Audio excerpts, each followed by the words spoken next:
All right, today I'm here with Cody of Gold Nugget Games, and Cody, you're kind of what I'm doing with game design with publishing. So like, I'm first time game designer. Well, been making games for 8 or 9 years. Haven't published one, but and now you are starting to publish your first game here on Kickstarter October. Is that right? Yep, October 2nd is the date that we're launching. Well, cool. So I guess tell us a little bit about how you got into wanting to publish games. It started, so I guess it'll be 1 year of starting my company officially. I actually got an LLC in October for Gold Nugget Games. And about a year before actually officially started the company, I've been researching and talking to people in all the like different Facebook groups and like reading all the blogs from like Jamie Stegmaier from Stonemeyer Games, and I mean everyone in the community knows how great his resources is. But Uh-huh. so basically, what every other beginner has done, I've been doing, and for about the last 2 years. And then what's that? Well, what all did you have to do to get an LLC? I know it's different per state, but I mean, there's a ton of different ways you can do it. You can go through LegalZoom, you can go through like a lawyer, but for me in the state of Washington, anyways, I just went on the Washington Department of Licensing website and just filled out the form and paid the money. And So and what I don't really know much about the legal part, but what did what made you decide on LLC as opposed to whatever else you would? yeah, so there's like sole proprietorships and there's LLCs and there's incorporations and there's S corps and all that kind of stuff. But the main thing with an LLC is so tax wise, my taxes don't change too much. It all goes through me since I'm a single person LLC. Once I hopefully get big enough and am able to bring on employees and stuff, then it changes a little. But the difference between the main difference, anyways, between an LLC and a sole proprietorship is that if you get sued as an LLC, it's a lot harder to come for like your personal assets. Oh, So if for whatever reason I made a game with small parts and didn't have like a choking warning for children and like a little child choked on it and got hurt or whatnot, the parents, for whatever reason, if they sue me, the publisher, for that, and then instead of being able to like come for my personal assets like a home if I owned a home or things like that, they could only go for what my company owned. that's interesting. So That's good to know. it gives you an extra layer of protection from lawsuits is the biggest thing. If a game designer is just pitching their games to publishers, though, they probably wouldn't need this. But if they're wanting to self-publish, they probably would. Is that? Yeah, if you're self-publishing, it's definitely a good idea to have an LLC. But if you're just designing, I'm sure like people that are really doing it like full time as designers probably have a LLC that they run stuff through. But for the most part, unless you're doing it like super full time professional, then you really don't probably have a reason to have an LLC. You could set up just a sole proprietorship, which I don't really know much about setting that up, but I know you can just do business under your own name. And That's so it just goes all through you. that's what I'm doing right now, but I don't. I still don't quite get it. I just every year it comes up, and I just run it through my own as I think a sole proprietor, Yeah. but I Yeah. don't And the really main make any thing it money. changes is the way you do taxes and then an extra layer of liability. Like if you're like doing a lot as a publisher and there's some benefits to going into like an incorporation because there's extra like tax benefits and such. But Probably not if for you're a just while. small time, there's no reason to. Well, cool. That's actually really good to know because I've always kind of thought about the legal side of it, but I haven't done much research. Yeah, and as a designer, I don't know how much like why you would get sued from like just a game you designed because then it comes into the publisher's realm. So if a kid like choked on small parts, I don't think they could sue the designer for that. But I Mostly mean, for self-publishers wanting to yeah, kickstart. That makes sense. So what was your game again that is coming out on Kickstarter? So the first game that we're going to publish at Gold Nugget Games is this game, Vamp on the Batwalk by the designer John Samantha, if I pronounced his last name right. But I actually have a old prototype copy. Cool. Right here. I'm how about did to you meet actually him? make.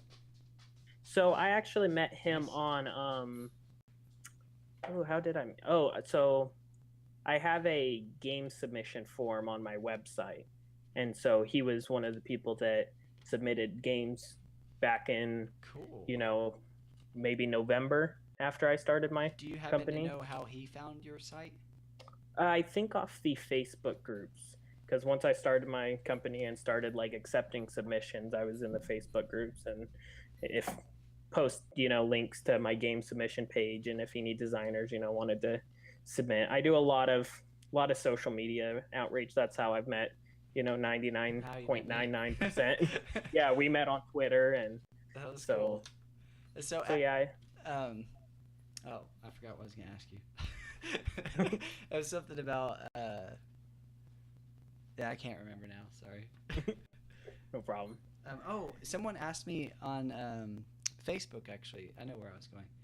He asked me, oh, you showed me the prototype, and it made me think, do you know where you got the prototype printed? That was one of the questions.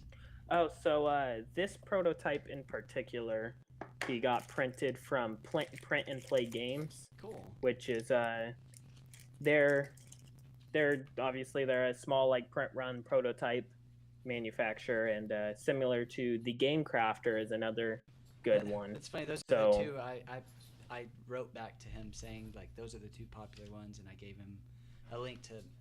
I have an article that's like all of the things or answers to the 3 most common questions about prototyping. Okay. So that's cool that he used one of those companies. Yeah, so that's the main good. 2 that I know as well. Yeah, and I'll be getting one. So probably not next week, but the week after, I Can should you show some be of the getting pieces up close? Yeah, so if here's if it's opened already. Yeah, well, here's the box. It looks really well done. Yeah, it's not like, it's pretty high quality. It's not like breaking or anything. Yeah. So the box is pretty thick. Pretty good. And then here's some of the. It's like the unboxing of Vamp on the Wall. Yeah. Did I say the name right? It's Vamp on the Batwalk. Vamp on the Batwalk. Okay. So it's a vampire fashion show trick-taking game. That's pretty cool. And so the unique thing about that is the whole thing, like vampires can't see themselves in the mirror. So basically, how do you see how good you look? You do a vampire fashion show. That's awesome. And so the whole thing is when you're playing the game, you actually have the cards facing away from you. So you can only see the back of the cards. Yeah, like Hanabi. So you can see the back of the cards, which indicates the suit, but you don't actually see what number the cards are. That's clever. So is this a cooperative game? Or you said trick-taking. Yeah, it's a trick-taking game. Is it like 2 versus 2 teams?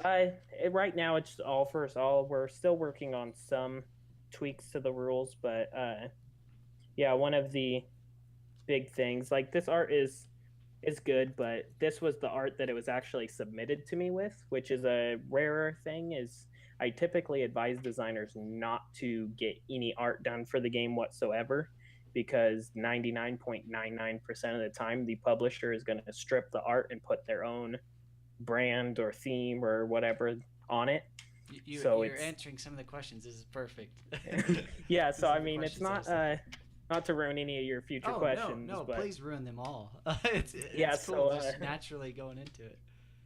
Yeah, so that's probably one of the biggest things that I talk to new designers about is I had one person, talk to me about their game, and it was like a 600 card game, and I was like, that's a big game. Well, yeah, it's like, first off, and it's a first-time designer as well, which this is a typical thing, is as a first-time designer, you want to build this like big, expansive thing, and then it becomes hard to publish, especially if, you're not like renowned just for reference. Sorry for the viewers. Yeah. Just for reference, 600 cards is like I would say 4 times the amount of an average tuck box. Like 100 to 150 cards is usually in one tuck box ish. Yeah, so right? I think, yeah, that's like In a 54 typical- cards. So I mean, that'd be, what's that, 2 to Like 100? So like Chris's 12 game, times.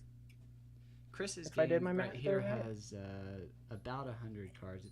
It's I don't know what the size of the tuck box, but it's a probably medium to larger size tuck box. It's not like Yes, so that's almost that's just over 11 sets of tuck boxes. And when you say tuck box, you're probably talking about like the 54 card standard playing tuck box. Yeah, the 54 standard card tuck box. And this is probably about double that. It's almost 100. 100. Like 108 is the typical.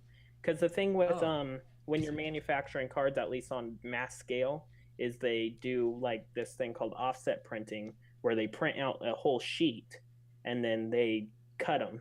So it comes out and presses and cuts all the cards out, like 54. The typical size is like 54 at a time. There are some manufacturers that have like a 50 card die cut and some with like 55. So that's why you'll see a lot of games at 108 cards or 54 cards. Very interesting. Yeah, because the cost to print like 54 cards is basically the cost to print 108 cards is basically the same cost as if you were to do let's say like 80 cards. Oh, because they're using the same amount of paper, or yeah, they have to cut that amount. Huh. So unless your card, really you can do half a sheet is a thing that I've been told. So you can do 54 plus another. Is that 26? Is half of 54? It's 27. But no, yeah. 27. So yeah, you can do 54 plus 27, and that'd be the so they can do 1.5 sheets. So they could just do your 2 half sheets on one sheet, and then just do separate.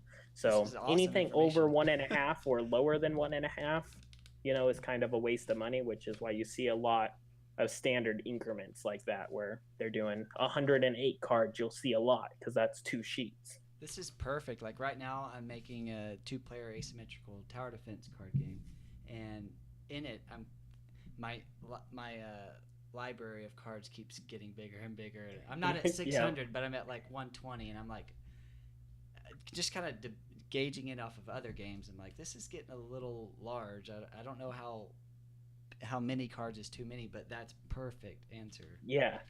So as a designer, if you can stay conscious of that, is designing that within 54 card blocks is a pretty standard. Awesome.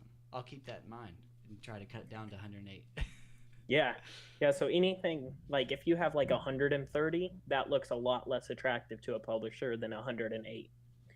A lot of times, if someone submits a game with 130 cards to me, I'll either be, either a little bit more or preferably cut it down to 108 cards.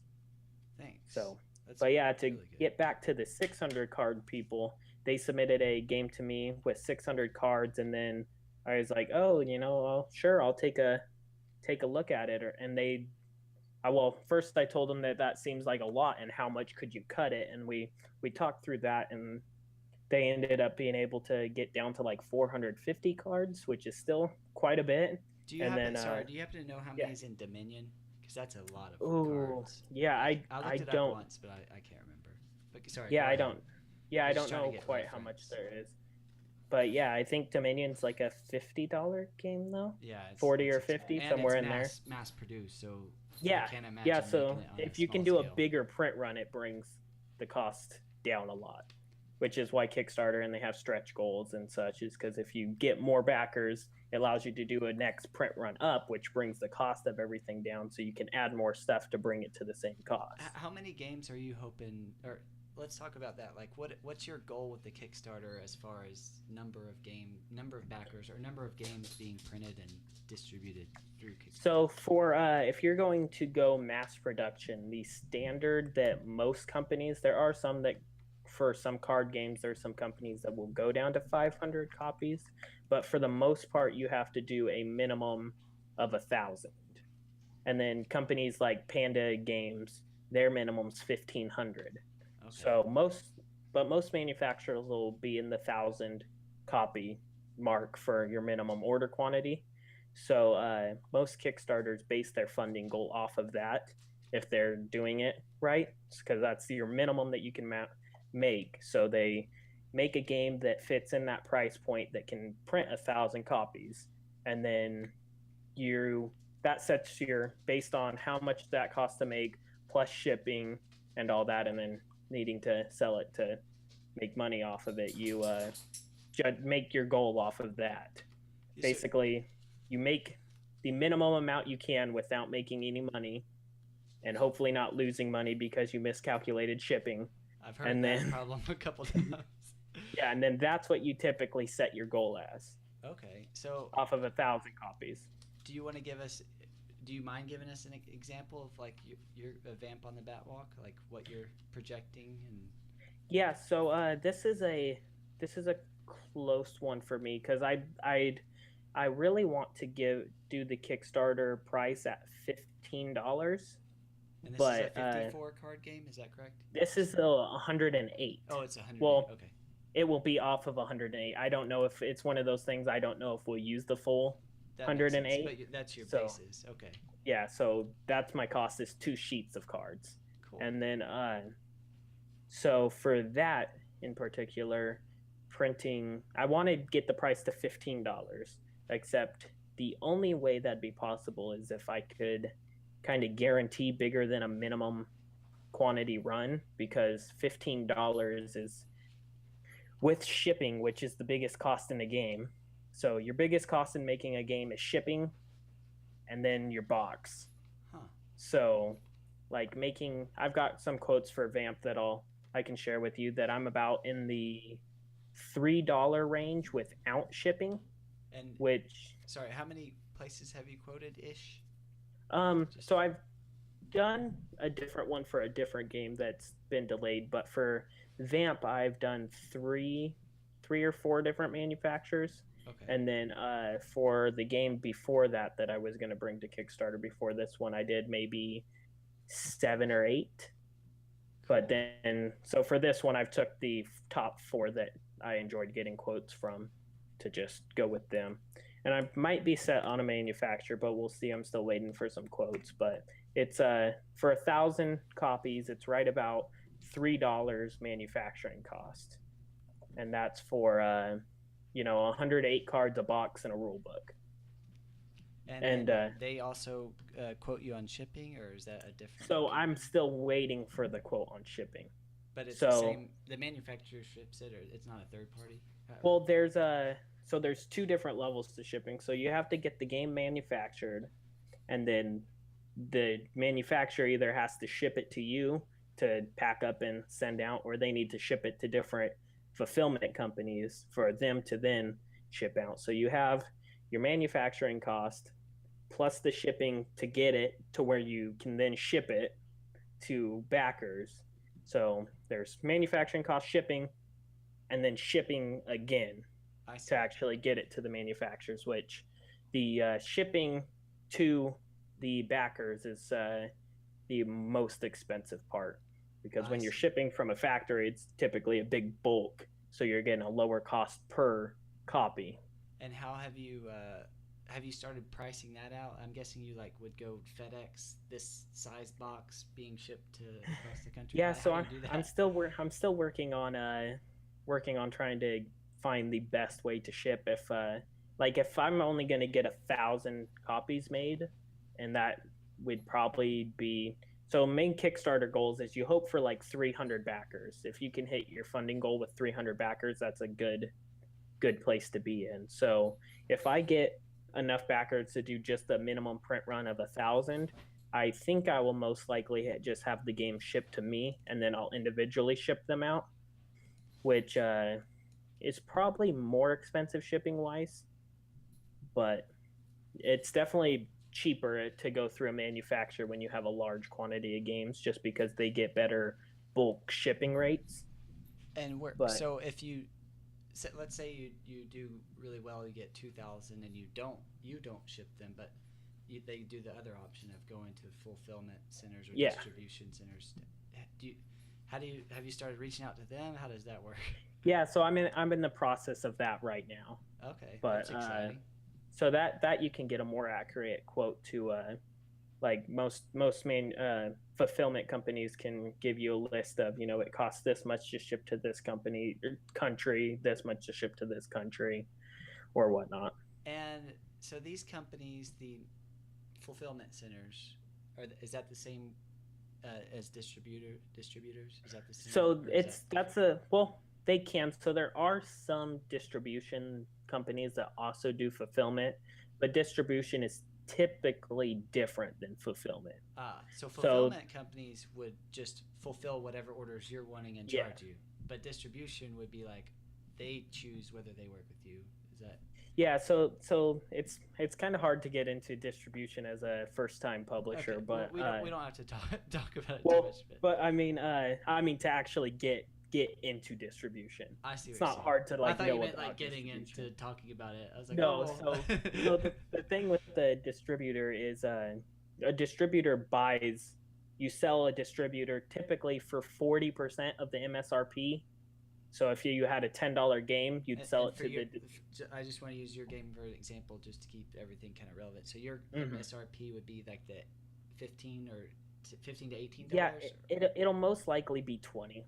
20. Okay. Just because. I just wanted so that I could keep like the numbers to your 108-ish card game. Yeah. So let's see. So if we have a game that MSRP for $20, that game manufactured and what we call the landed cost. So that's the cost to manufacture it and then ship it to wherever the publisher needs it for fulfillment. We call that the landing cost. So if your landing cost is $4, whatever your landing cost is, you need to multiply by 5, and that comes to your MSRP. So if it costs me $4 to land a game to my fulfillment company, the MSRP needs to be $20 if I have any hope of, not losing money.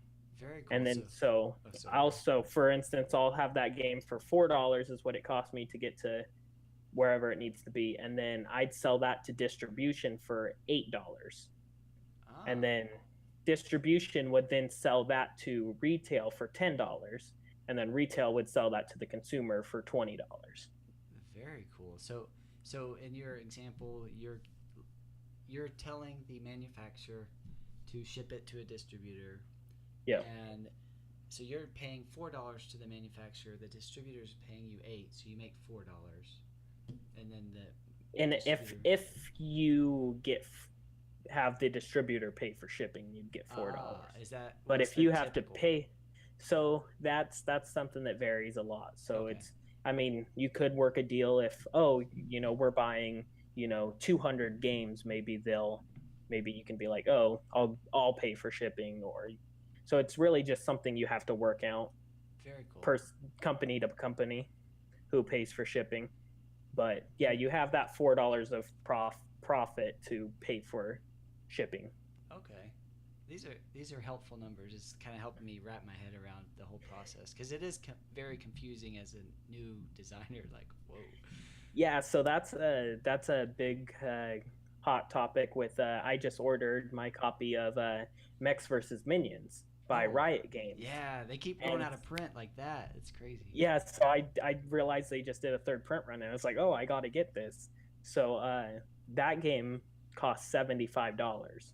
Without shipping. After shipping, it was like $85 or whatever, which I thought was crazy that they were able to ship that for only $10. So they're probably losing money there too. But so for a typical company to be able to do that, so from what I heard is they cost $60 a copy for Mechs vs. Minions to make.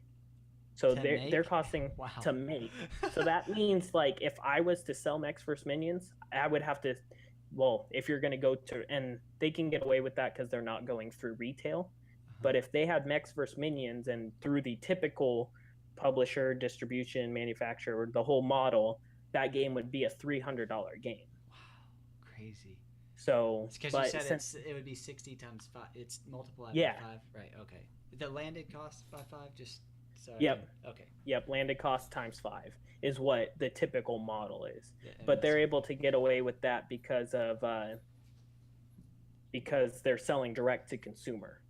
So they still have that $15 profit that they're able to make. This is really good for new game designers like me to wrap my head around, because it's so easy to go and see something like Riot Games, a big successful video game maker, create a board game and then sell this board game that's full of miniatures and just like would cost us a fortune to make, and they're selling it for 75, which would probably be easily kickstarted by a self-publisher for like 200, 300, like what you said. Exactly. And so it's good to hear that from you and know like, hey, it's okay if your game costs a lot more to make and the landing price is a lot more than you're expecting.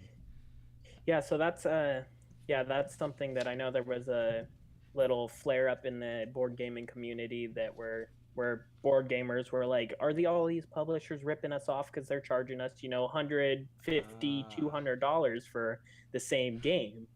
And everyone's like, no, we can't do that. We'd lose money.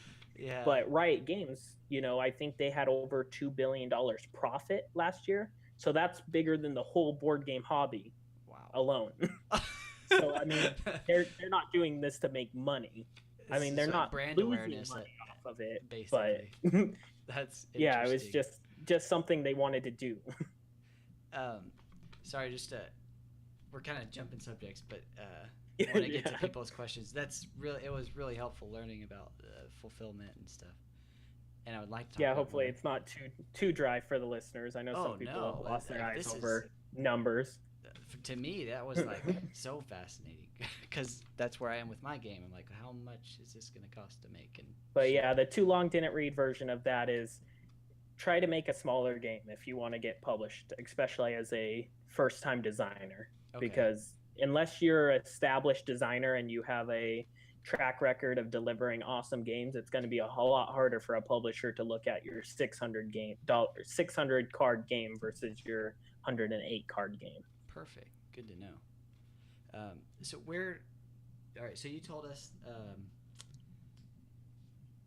don't, as a game designer that's trying to pitch to a publisher, don't commission your own art, because the publisher 99.9% of the time is going to commission it. But where did you get your artists, and what have you done?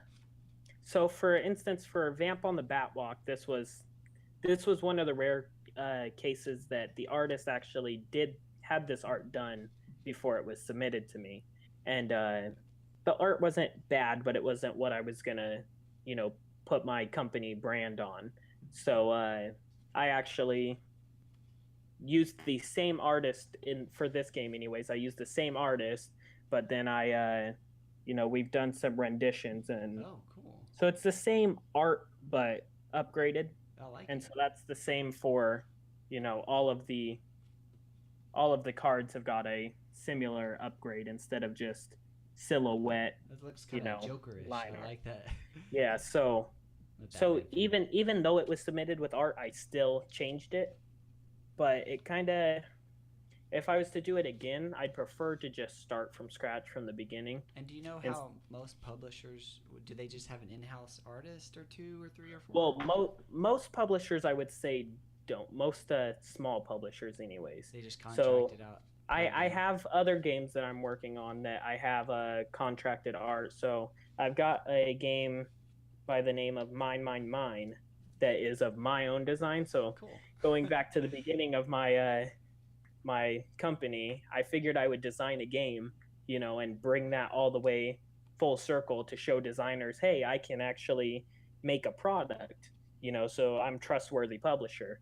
And then after that, people would actually trust me to publish their games. But I found out real quickly that I was wrong, and there are many more designers than there are publishers. Huh. So even if you haven't published a game, people are still willing to take the risk just to be able to get published.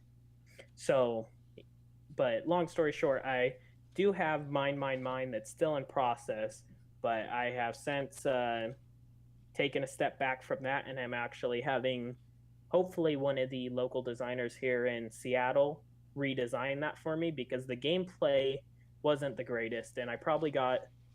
So I've learned a lot in the last year. So I would make sure to have the game mechanically 100 or close to 100% done before actually commissioning art, because I've got all this great art for mine. Oh, So, it's not the clearest, yeah, but if you can from see what I that can with the tell, it does glare. look.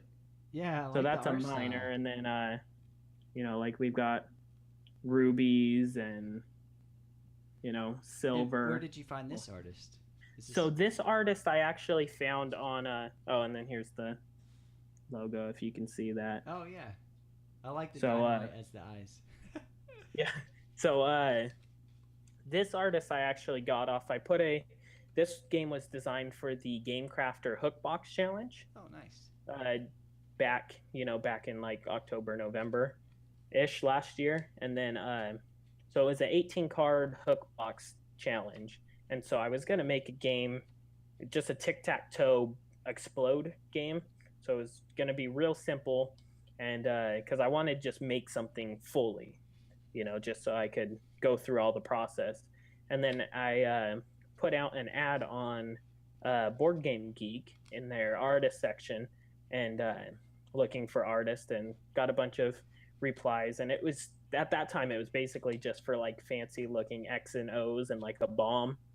And then but I got all the submissions, and then this particular artist, Moishin Hung, he blew me away with his whole write-up for the game. And he's like, oh, I have maybe these ideas, maybe we could give it like, have you thought about different theme, maybe we could go with this.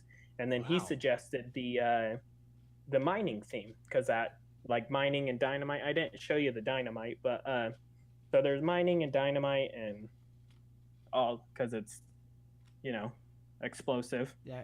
And so I can see it fairly well.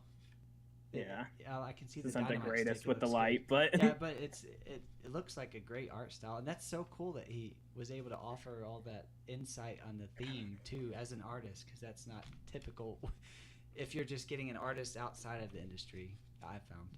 Yeah, and I think he's worked on a couple board games before, but yeah, so he came with this, and I was like, yeah, that's a great idea, let's go that way. And then so I've just been commissioning art from him. And then the artist for mine, which I just had a call before this interview, his name is Michael Rankin, or Randkin, I think that's how you pronounce his last name. But so he did this art kind of as a favor for John, the designer. So they knew each other? Oh. Yeah. Okay. So that was one of the things when John signed his game with me. He was either wanted me to keep his friend Michael, on for the art, or like pay him for the existing art that he did. So I was like, yeah, of course I could do that. And so yeah, he's been great to work with as well. And then so I actually have a funny story of when I was going to start designing my own game. I came up with this idea, and I was like, oh yeah, this is an awesome idea, I better start commissioning art. So that I did the typical first designer mistake that I tell people all about. So I did. I've done it. So I'm like, I'm going to commission art, so I can have it ready in time for the Kickstarter and all this. So I actually had this piece of art done up. Ooh. Which is really, really Nice. good art. And Yeah. so that artist is works actually with some bigger companies, but the bigger companies that they work with, they do a lot of like Hearthstone type games, like digital card games. They do like style. art for like those, and that artist is like a $300 to $500 a card artist, like a Magic the And- Gathering level of yeah. So it was it gets was expensive super, quick. yeah. So it was super expensive art, and so I mean I made all the mistakes on that. So I do not recommend that at all for a designer. And then the design, after I started like working on it, I had to like tell the artist, okay, hold on the art. This game is not working at all. And I so I've been there, done that exact same thing. I had art made, and then I was like, oh yeah, sorry, my game actually isn't as fun as I was. Like I broke my game, so we yeah, can and that was before pause. mine, and all of that. That was before I actually started Gold Nugget Games, and Well, I can tell you've really learned your stuff. Like you're very knowledgeable. I can definitely tell that. yeah. So I mean, I took a step back and stepped back and was like, okay, let's actually learn what I should be doing before I just go do it. I think And that's so paid that's off. yeah, it's really helped a lot. So Man, looking back on it 8 years ago when I started just making games, handwriting them on paper like most people do, I've like, wow, I've learned so much just looking back on it. It's cool. yeah, the biggest thing is my advice is fail early and fail fast. Just fail fast. Like get something done, put it out there, be like, okay, if we like this game with just scribbles on cards, well maybe it's worth looking deeper in Yeah, I agree with instead of that. trying to get something beautiful and spending 10 hours doing the art for it and then you On to falls the apart next in idea. 5 minutes and you're like, oh no. Yeah, someone wins turn one. You're like, wait, is this my game? Yeah, so All right, I got some questions from social media. We've kind of covered some of them, but we'll ask them again. Michael asks, "What are the profits for a marginally successful game?" And so let's say your base print run of 1,000 cards. It sounds like from what you said, if you're hitting the minimum of your Kickstarter, you're usually yeah. breaking even if ish, maybe making a Depends little on, profit. depends on the development cost. So I'm probably one that, and I probably will always overdevelop my games, like art wise and just production value wise. So for Vamp on the Batwalk, I'll have a development cost of somewhere in like $2,500 is what I'm projecting to, and that's without like marketing, and that's just all the art and the rule books and, Okay. and editing and all that kind of stuff to actually make it a product. I was about And to then, ask, yeah, what that meant development costs. yeah, That so is just everything it takes, to actually, that's between like prototypes made for it and how much do all you that plan kind on of stuff. setting aside for the actual marketing? If So any. that is probably something that I'll either dump a few $100s into Facebook ads, and then just hitting Twitter and Facebook groups. And I mean, I comment all over the place in the community, so hopefully that'll pay off. Yeah, I honestly I've run thousands of dollars of ads, which so I've like learned a lot about ads. Yeah, And okay. doing this, I've also learned that paying for ads, even a good ad, um, it's good, but in proportion to how much free traffic you get by posting Yeah, everywhere is worth literally hundreds of dollars a yeah. month. I'm not kidding. Like compared to my paid ads, when I'm doing paid ads, and I compare that to like some of my posting, what I would call Hmm. guerrilla marketing. I don't know what you. Yeah, There's different words for it, but whenever I'm just going out and posting organically or messaging people through forums, it's crazy how much reach you can actually get yeah. just organically, like what you're doing, compared to just paying. So I try to do both, but I mean, I've spent way more money than I would suggest anyone doing. I'm doing it not so much. I'm wanting to build an audience, but also for me, I'm wanting to learn how to do this paid advertising thing for Yeah, future, like just so I know how to do it. yeah. But yeah, just your plan, just so you know, what you're doing is worth hundreds of dollars a month, if not Yeah, thousands. so most of my stuff is just boots on the ground, digging into the trenches and, making actual genuine connections with other people in the community, with and the biggest thing I have to say is if you're going to do that, you have to do it from a place of not expecting anything in return. Like I can help 100 people, with their problems, and I have to do that, and I don't expect anything in return. I can But tell you're super legit. Like yeah, you're very. You just there's something about you. You're doing it right. I can tell. yeah. You're Well, genuine. Thanks. I'm not very good at receiving No, compliments. I'm not either. Coming So from it's a okay. small town, but I'm not either. so I always just choke up and I'm like, thanks. But You can think yeah. about it later. Yeah, but yeah, one of my big core philosophies is just complete transparency. Like everyone I talk to, whether good or bad, I just try to give them as complete, transparent, and honest, perspective as I can. So if you ask me, how much my development cost for Vamp on the Batwalk is, I'm not just like, oh, it's something, Yeah, and that's the typical answer. Like, a lot of people might deflect and say, well, I would guess for this other game, then but you're very upfront and honest and just like, hey, maybe this will help someone learn how to publish their game or know how to go to the publisher. And that's and I know cool. financials is a real weird subject for people. I know, at least here in America, it's a very taboo thing to talk about, how much you make a year and all that kind of stuff. And anyone I probably offer the, information openly, freely more than I should. So I'm not the greatest with hiding information. Honestly, I'm in your camp. I mean, I think I try to be as transparent as possible. Like, it's talking about the spending thousands of dollars on marketing is something that just makes me feel kind of weird, because I feel like people are going to perceive me as something that I don't want to be perceived as. Yeah. But like in general, I'm super transparent, and I love being just open, not with games, but just my life in general. Like, yeah, and I completely agree. I think it's more helpful even to just like your friends and everything. So I'm getting off subject, but yeah, I'm terrible at staying on subject. So I think it's still important, like building your own brand, so to speak, as a game designer.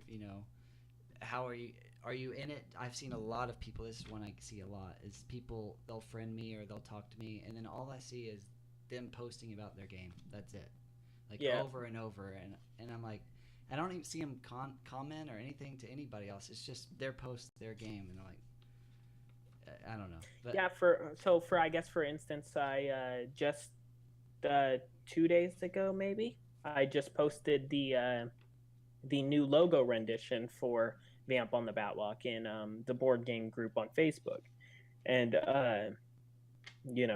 one of the things I do is, and this is kind of playing with Facebook's algorithm as well, but also letting people know that their feedback is important and that I've read it, is I'm up over, like, I'm around 230 comments on that right now. So, but I mean, I respond to as many as I can, especially if they're in depth, like, oh, I like, the text on logo A, but the silhouette on B and the cape on C. And I try to like respond to as many as I can, but with 200, it kind of gets hard. So I typically don't respond to the people just shouting out A, B, C, but I do go and like each one of their comments to just let them know, hey, I see your feedback and your feedback is important to me. I'll even try to respond to I try to respond to pretty much everyone, even people that I feel are trolling me, because I'm like, well, maybe they didn't mean it how I took it, and like maybe it's like because there's reading something and versus hearing and seeing someone say it is very different. So I have to, sometimes people are just like awkward in the way that they give feedback, but then sometimes people are just like obviously trolling me, and I'm like, okay, well. Yeah, and I mean, it's hard to tell tone from text. Like, I get in trouble with my girlfriend all the time, texting her back, and then she took it a completely different way than I thought, and I'm like, no, it's not that. Just let me call you so we can talk about this. Well, that sounds like a healthy way, like calling. Yeah, so it's definitely hard to perceive tone in just text. I agree with that. Oh, so back to his question, like profits for a marginally successful game. That's hard to kind of grasp. Like, I don't know. So using your 1,000 game minimum.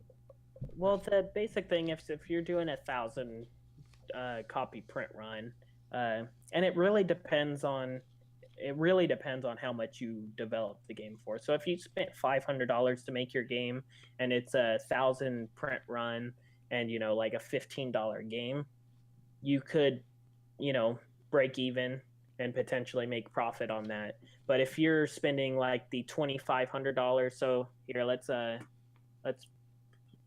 the numbers right now.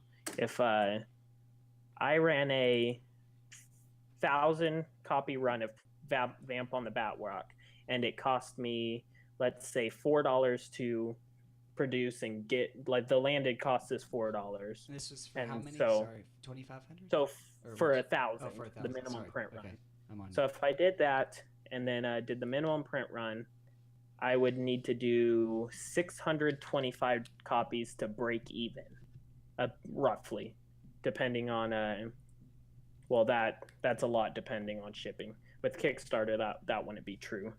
But if there was no Kickstarter and I printed 1,000 copies at $4 landed cost and sold every game, all of the copies for $20 full price, I would make, well, if I sold them to distribution in that, and then they were sold to the consumer for $20 a piece, I would make $1,500. Okay, cool. Very nice. That's a good example. And I know it's just kind of a rough estimate, but it's good to kind of grasp for us new game designers. Yeah, so I mean, if you spent a year, which it'll about be a year that I've had this game and working on it and such, and you spend a year of your time, $2,500 in development, and then get it manufactured and completely sell out of your 1,000 copies, you'll make $1,500. Cool. So it's definitely not a high profit business. Yeah, that makes sense. But I mean, for instance, if you did that same exact thing, so cost $4 a copy for 2,000 copies, you would then be in the range of $5,500. Ah. So it's a big difference once you get up past minimums. Cool. So, but if I was to do a big company like Asmodee that's worth millions of dollars, and you're like, oh, that makes sense because they do huge print runs. Yeah, and that's the thing, or the Hasbros and of the world, and so you have all the Uno games and stuff that you can buy in stores for $4 because they're able to print hundreds of thousands. They're able to print hundreds of thousands, which really drives the cost down. Okay, cool. I think Michael also asked, I don't have it written down word for word, but he was trying to figure out, I think this was Michael, but anyway, the question was, if I'm a designer and I have a game and you publish it, and then it's successful, and I want to make a sequel and self-publish that, that's kind of a no-no, right? I mean, what's the contract kind of usually like there? So that really depends per contract. So I know you can have it in the contract, you have first rights of refusal and all that kind of stuff, to where if you have a game and then you want to design it, you can talk to the designer for a sequel, and if they don't want to, then you can have someone else do the sequel, design the sequel if the designer didn't want to. Or you may have in your contract that the designer can't just make a sequel to it and then go shop it to a different publisher. That makes sense. So it's all about the contract. Yes, and that varies quite a bit. And for you and Vamp on the Batwalk with your designer, I'm sorry, I forgot, John? John Samantha.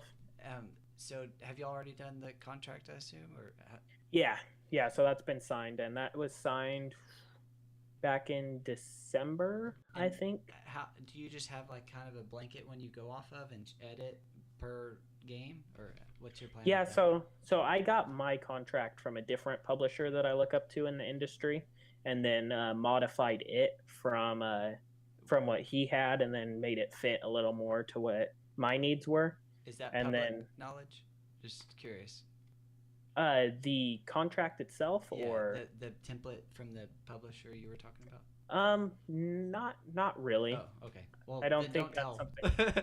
Yeah. Well, I mean, it's just a pretty standard contract. I see. But he just shared his with me so that I could have a starting off point and not have to spend thousands of dollars on a lawyer and such, and Well, that was nice. just told me make sure I don't think he had it really done up by a lawyer either.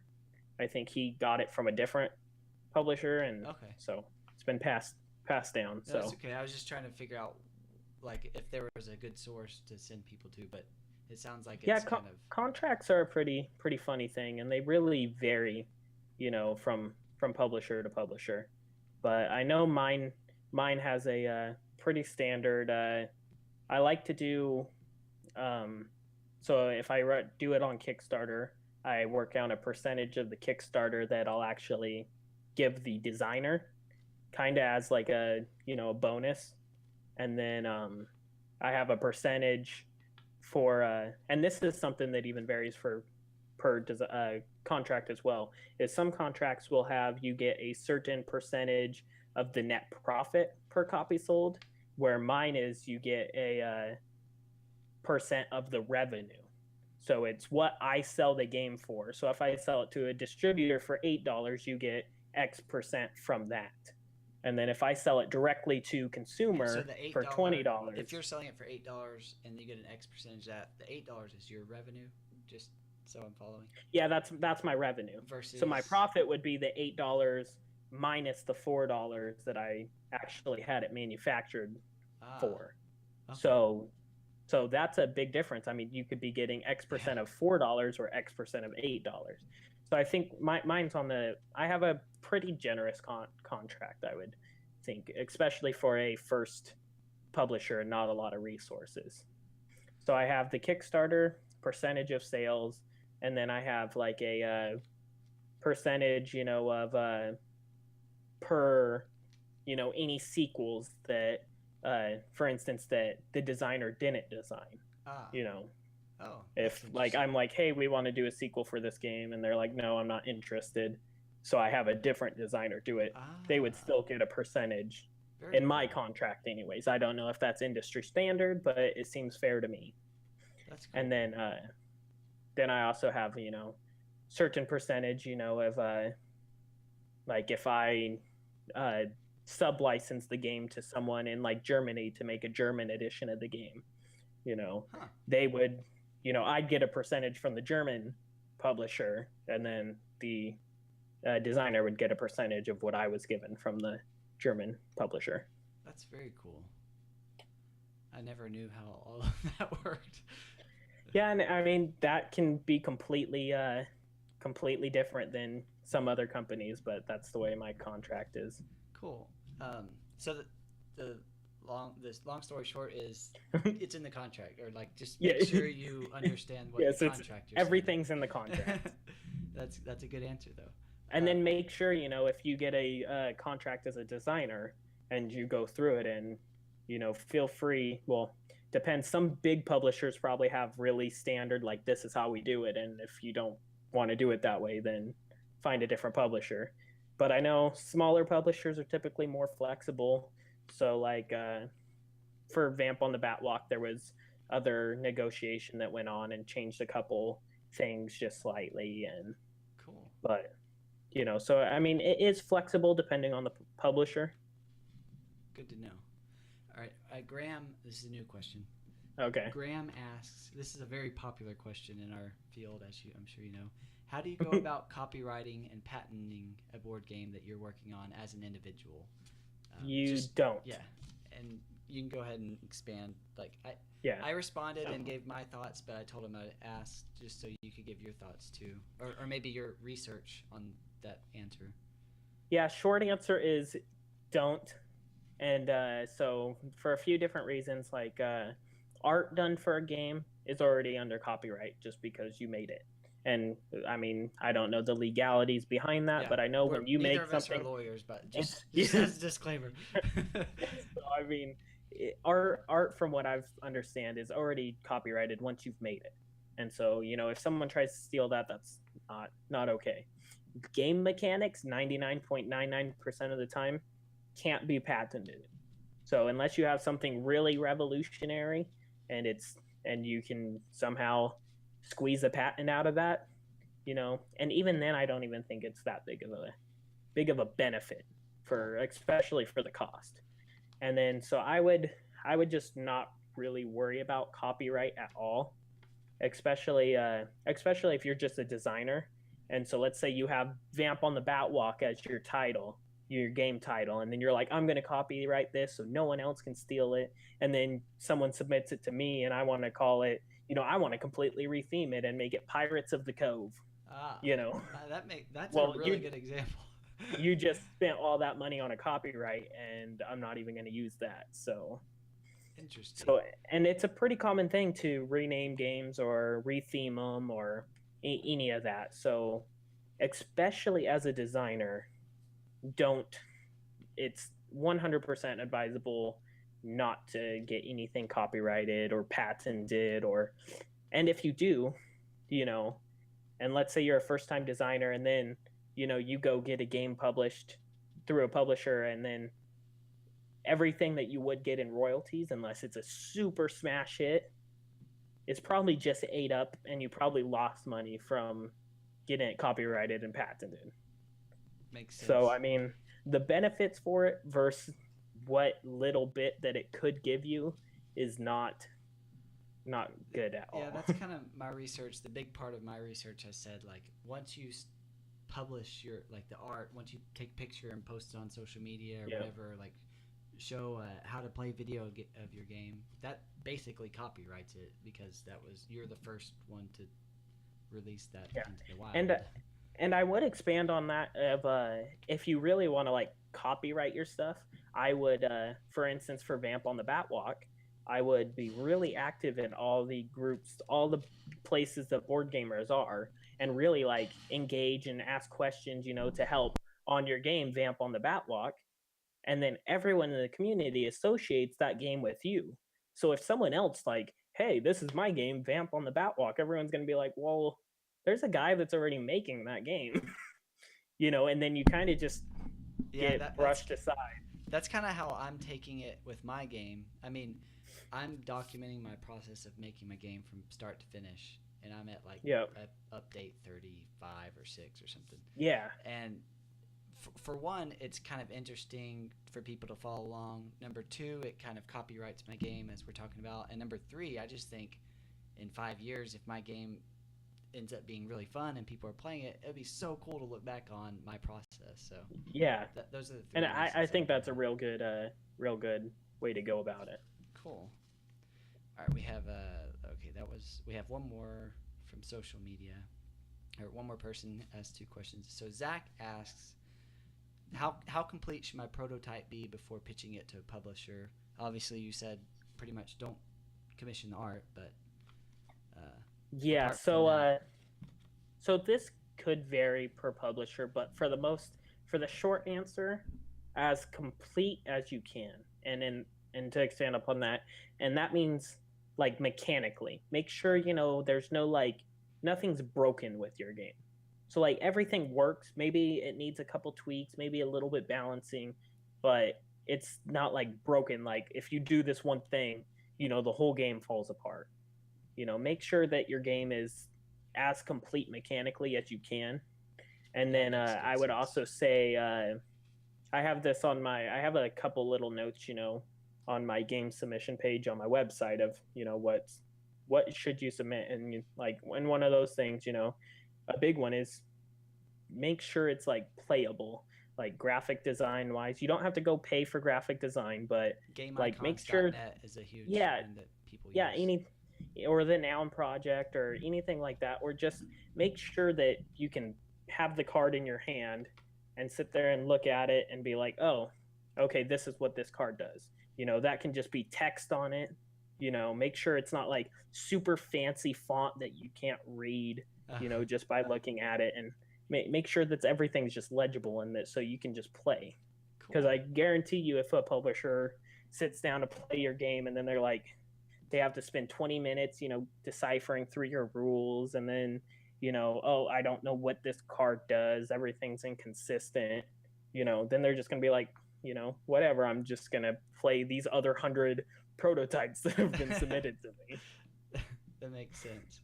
And then his other question was, how should I reach out to you? Obviously, you said there's a submission form on your website? Is there any other way? Is there some creative ways that some designers have reached out to you?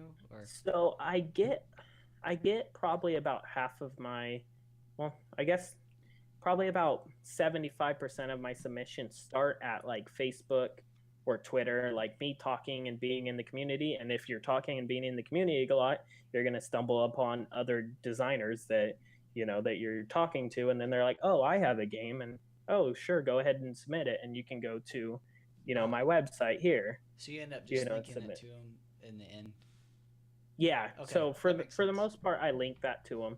And then I've had some people just straight up in like Facebook Messenger. That's where I actually had the conversation about the 600 card game. Uh-huh. And yeah, so to finish that story, long story short, they submitted me a game with 600 cards. I told them to strip it down. And then I was like, oh, what's the theme? What are you thinking for the theme of the game? And I was like, oh, yeah, I could probably, see some good art for that. And they're like, oh, well, we already like commissioned art, and then I was like, oh, no. I was like, not only is their game huge, but they commissioned art for it. And I was like, well, let me look and I'll let you know, and they submitted to me, and it was probably on a scale of C to AAA. I would probably say it was B plus art. So would that be like a 6 out of 10, maybe? Yeah, it was like a 6 out of 10. It wasn't like horrendous, but it was, Yeah. And I was like, oh man, and I was like, so like, you didn't like pay a lot for this or whatnot, and they were like $7,000 deep in art, and I was just, my heart sunk, and I was like, it really sucks for these guys, because the thing with that is, most publishers are going to put their own art on it, and it's hard to just go off of what they have and tweak it. Do you think that they were planning on self-publishing? Well, they weren't planning on self-publishing. They knew that was an option, but they really wanted to go with a publisher. I mean, and I understand their mindset of it. The whole thing with them is they wanted to make a complete game so that they could give it to a publisher, and then the publisher doesn't have to do anything, and then they can just print it. And I was like, that's a good thought in theory, but... And I think that's where most game designers come from, so it's good that the publisher, lets us know that, hey, you don't need to do that. It's probably the number one mistake. Well, so commissioning art and trying to make everything completely perfect so that the publisher doesn't have to do anything, and trying to copyright and patent your stuff are probably the two biggest mistakes that I come across. Cool. So, because the big thing with commissioning art is, even if your art was super great and, a lot of people loved it, it might not fit that publisher's brand. And so even if the publisher thinks the art's great, they're like, this won't fit in my line of games. That makes sense. So it really pigeonholes you to what publishers will actually accept your game. I've even heard some publishers, I don't know how often this is, but requesting the theme be changed to fit their... Games get rethemed good amount. Cool. I've heard lots of games of getting rethemed. It's a pretty common thing. That's good to know. I had one more question that I thought of as we were talking, and now, again, my mind forgot. So maybe I'll think of it here in like the next 10 seconds, but if not, it was really cool learning from you, Cody. Like, I can tell you've done your research. You might only have been around for your company for a year, but you definitely know your stuff. I learned a whole lot from you, so. Yeah, and I definitely have been spending a lot of time over the last 2 years, because I started this journey, about a year before I formed my company, really digging in and trying to like the timeline I've been with Streamlined Gaming. Yeah. So just been learning as much as I can, and like it's really ramped up because I just moved. So I started in October, and then I went pretty hard for a few months, and then all of a sudden I got a new job up here in Seattle. I was down in Tacoma, Washington, and now I'm up in the Seattle area in Washington. And so I got a new job offer from there, and then I had like a month's notice before, well, 3 weeks or so notice before I'd be starting that job. So I kind of just went on a whole hiatus from the publishing company, and just, wanted to make sure, that my girlfriend was taken care of, and, spend time with her before, we got split because we'd be split for, it's been 4 or 5 months now since I've got the job. So I took like a 2 month hiatus in there, and then ever since I got back up here and then got settled in, I've just been going, basically full time on it, but also while having a full time plus job. I get it. That's exactly what I've been doing. I mean, I took a hiatus a couple months last year, end of the year, and just kind of I was a little burnt out, so I needed some time off. But same thing, got kicked back up. I'm doing my 40 hour a week job, and then when I'm off, I'm on the computer, networking or making content, whatever. So yeah.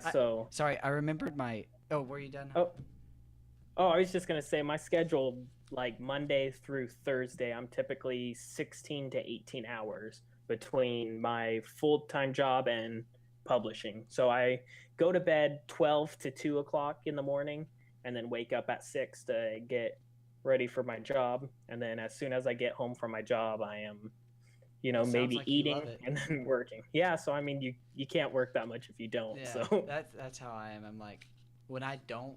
It's weird. I took vacation last week for my birthday, and like I took vacation so that I could work on Streamlined Gaming stuff because I like it. And I ended up not being able to. Our air conditioner went out. Blah blah blah. Like just things came up, and like I felt sad and like mad that I couldn't work on my projects. It was weird. Oh yeah, I feel the same way. Oh, but my question. Sorry, before I forget.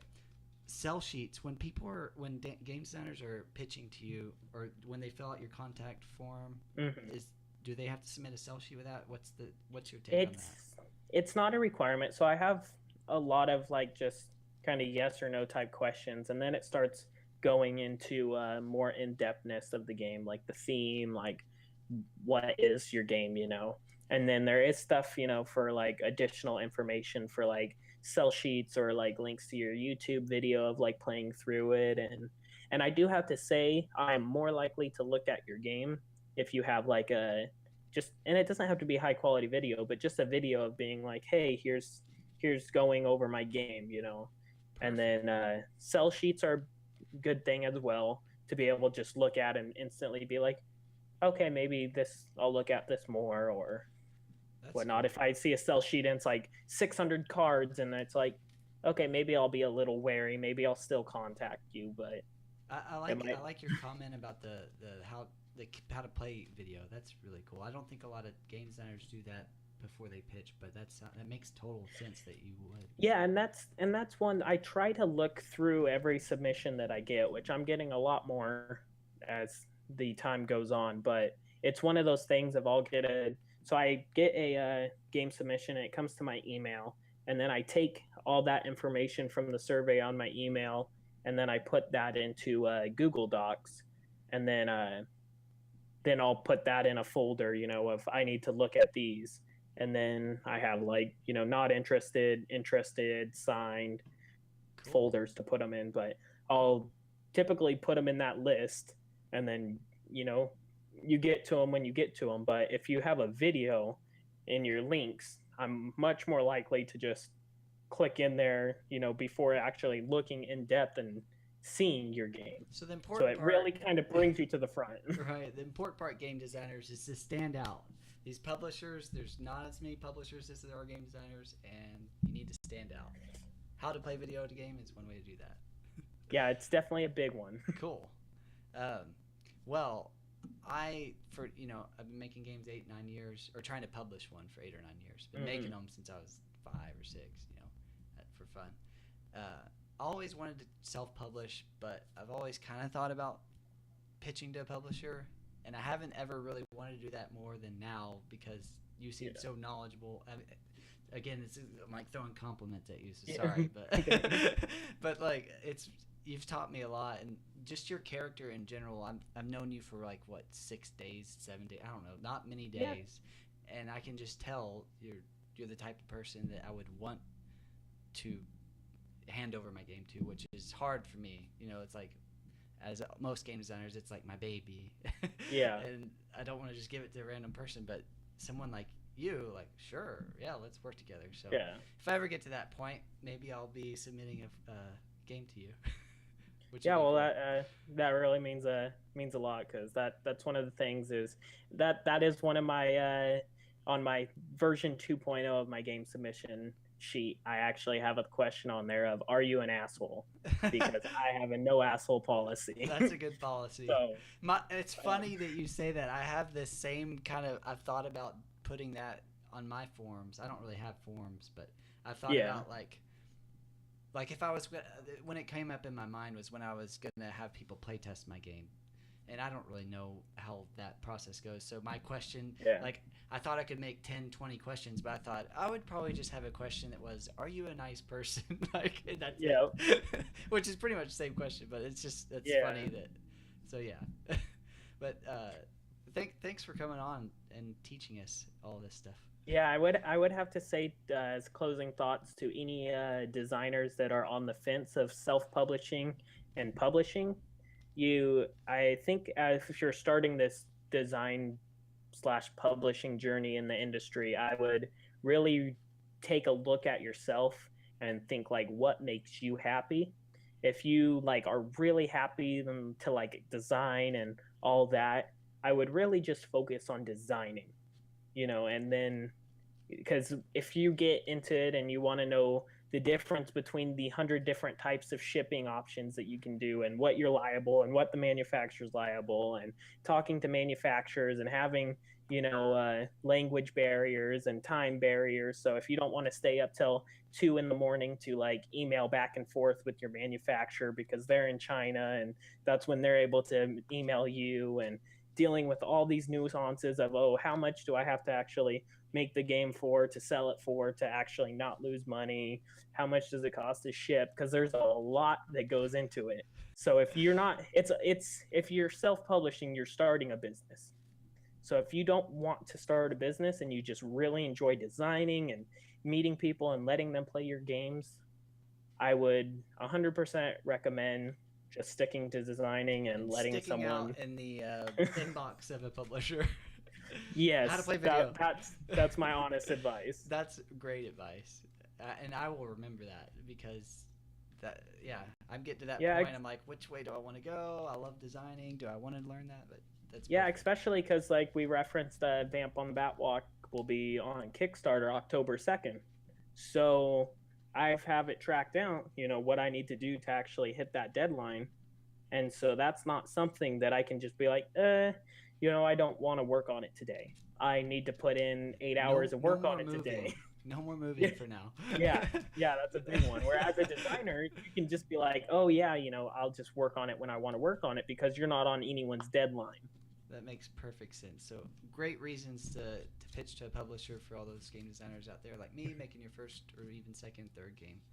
Um, Again, this is Cody from Gold Nugget Games, and he is Vamp on the Batwalk coming out Kickstarter October 2nd. Did I get that right? Yep, And yep. game designer John John Samantha John Samantha. So good and luck to artist Mike everything. Rankin.